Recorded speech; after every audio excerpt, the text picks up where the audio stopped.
Go ahead, Damien. It doesn't work. Oh, there it is. Hey, Greg. It seemed a game, you guys, first game in 2 weeks, took you guys a while to get your foot into the game. How you see you guys sort of develop, and then, the second half, you guys had to score 4 goals, but you finally held on for this win. Yeah, I thought the first half was we were pretty controlled. I thought we were pretty solid in possession and good stretches, except for there was too many, I think, just missed passes over the course of the night that led to transitions, that led to extra work. But I thought our positional play in the first half was very good. I thought our solutions were there when we connected; they were there.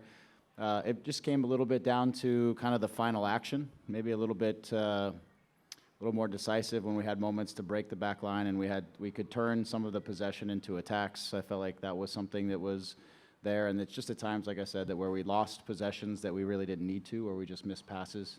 But the windows, we felt like at halftime, as I said to the guys, the windows of opportunity were there for us. We just were missing them, or we weren't organizing ourselves and playing for them. In the second half, I felt we found them a little bit more. Getting the late goal in the first half meant that the game, they were going to have to come at us a little bit more, and spaces would open up. If we could get the ball into those spaces fast enough, our transition game could come to life a little bit more.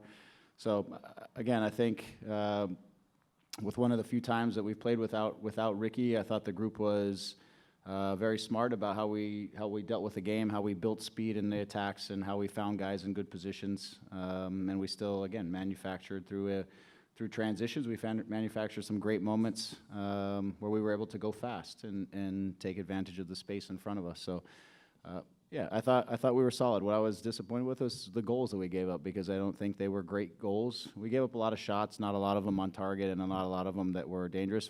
John made one incredible save, but we've got to deal with that better. And then the goals are just situations where we have lapses of judgment, or we don't deal with, again, a ball that's whipped into the box. But in general, I thought, again, through stretches, we were pretty sound defensively, but it's just these moments that we have to eliminate. Greg, I want to ask first about two players, Yamani, 2 assists, and especially the ball over to Peck. And Payne still coming back after a month and getting a goal. Yeah, with Mickey, the way we used him today, he was certainly more involved in more actions over the course of the day. He was just in different positions where we could find him, and he was involved in the attack, and he was, I felt like getting more touches in more decisive areas than sometimes he does when we use him as the third in a build. And that way, I think we were able to see some really good moments from him. The pass that led to the goal wasn't just incredible, because Shelton was kind of gambling on the player that was dropped off. I think it was Diego in the gap. And Mickey just kind of side volleyed it, laced it to behind, and Gabriel was in. So it was just, I don't know, hell of a vision just to see that kind of transpire and play into the depth, and then it was on. What a pass. And Diego had one, I think was a little bit before that. It was similar, that just, again, the vision to play behind, because they were gambling a little bit in the press, that got us in behind and got us a chance. So, but he was very solid on both ends, the defending side and the attacking side. The last one that was crossed into the box, I have to look at again. I felt like it's a combination of whether Joe or John could come get it, because it finished really close. But I know it was Mickey's guy that got behind him, but I feel like maybe that's close enough for John to be be aggressive and take that one out of the air, and there's nothing to do there. So I have to look at it again, but I thought he was very solid. As far as Joe, it's just great to get Joe back. I mean, he's got to get, again, back into match fitness and just get sharp again, which, he scored. He probably had 3 chances to score, I think. He was like, I could have had a hat trick in that 30 minutes. But it's also just getting his match fitness. He does so many things at a high speed that repeatability is something you got to work back. It doesn't just come overnight. So there were some moments, I think, just in the run of play where he probably would like to be a little sharper, a little tidier. But again, it just comes down to that repeatability, because when he's able to repeat, he's impossible to deal with. But he had the chances. Gabe was fantastic on the night. He was just a super handful, whether it was on the right or the left. He was just so hard to deal with for them, and created a lot of different looks for us. And I was happy for him to get the goal. And he got a couple assists, I think. It was just a really solid night for him. And I thought he worked with the group on the defensive side through lots of the game. So I was proud of him, too. So I'm wondering when when you don't have Riqui, what are the greatest elements in terms of figuring out how you are going to move the ball? What are the biggest challenges to that? Yeah, you know, I think for me, we are positionally a little bit more stable, right? Our two pivots stayed in our pivots. We were more predictable even for each other in terms of our spots. You know, when Ricky's on the field, he starts high, he comes low, he defends high, he drops low. That sets a series of movements into play that are very hard to defend, and Riqui has special qualities to be able to change the tempo of a game like nobody else, I think, in our league. So we had to manufacture that through good positional play, speed of ball movement, things like that. There wasn't many guys on the field today from our group who are in the building section who are going to pick up the ball and skip through the lines and create speed in the game. It's going to happen through just sharp one-touch passing, one-touch, two-touch passing, combination play, opening our body, play through the lines, and then let's go. And because we were in good spots, because we knew where each other were, we were able to manufacture his speed in a different way than we do sometimes when Ricky's there. When Ricky's here, if we can do a little bit of both, stay inside the system, but also use his qualities in the best way possible, we even have another level than I think that we've seen for sure tonight or at other points in the game. And I feel like that's we're at our best when we're doing that more often, and we're at our worst when we're in this improvisational, moving around too much kind of mode. And that's what we've been really talking about in the last couple of weeks, finding the right balance between being a somewhat fluid team, but also staying within the system and the structure a little bit more. And that's what we've been focusing on. And also on the defensive side, it's the same thing. It's the repeatability of doing each of our roles on the defensive side so that we can win balls in more predictable ways throughout the course of the game.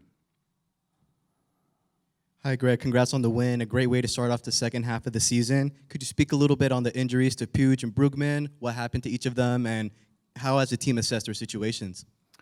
Yeah, with Riqui, he was kind of down the stretch before the break. He had a bit of a growing pain issue. It wasn't super significant, not something that he couldn't play with, but the issue became, do you keep going sort of little by little, or do we take this 2 weeks, we really try to get him over the hump, and that's what we're doing. And so, you know, he got treatment, a couple of PRPs, and the idea here is to really try to get him over and not just try to get him from game to game. And so, that's where we're at with him. He's on the right path, and it shouldn't be too terribly long. He might even be at some point during this week. We'll see once we start to really push him back into return to play stuff. With Gaston, you know, I think it was our last home game in the warm up.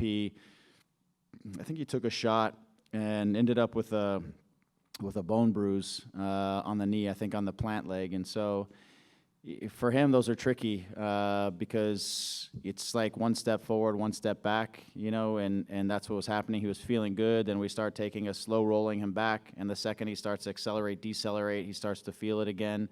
So this week we just made the decision, we're shutting him down, and we need to get over the pain. It's maybe a 2 to 3 week process, of which we're already at least 1 week in, to try to get beyond the pain and then start the progression back. So it's not, you know, up and back, and we got to keep moving forward. So we'll be down a little bit in midfield. I don't know for exactly how long with Riqui. We'll see as we start to push him back into. But Gaston is going to be at least another probably couple weeks, and then we'll see where he's at. Hey, Greg, I was wondering if you could talk about Johnny Perez, his performance in the first half, and then you had the sub for Cuevas in the second half, and then pulled Cuevas out. Yeah, the whole. If you could explain that. Yeah, so I thought Johnny was doing great. He felt at about 40 minutes, he felt the hamstring kind of bite on him a little bit. So then it was super precautionary, to be honest. We wanted Johnny to get us to the point that we were safe to get Joseph onto the field. So then we ended up with a gap because we didn't want to push Johnny, and we didn't want to run Paintsel too long. So it was a little bit of a sacrifice, but to be fair to Mauricio, he was fantastic in the 15 minutes, and I told him you were incredible.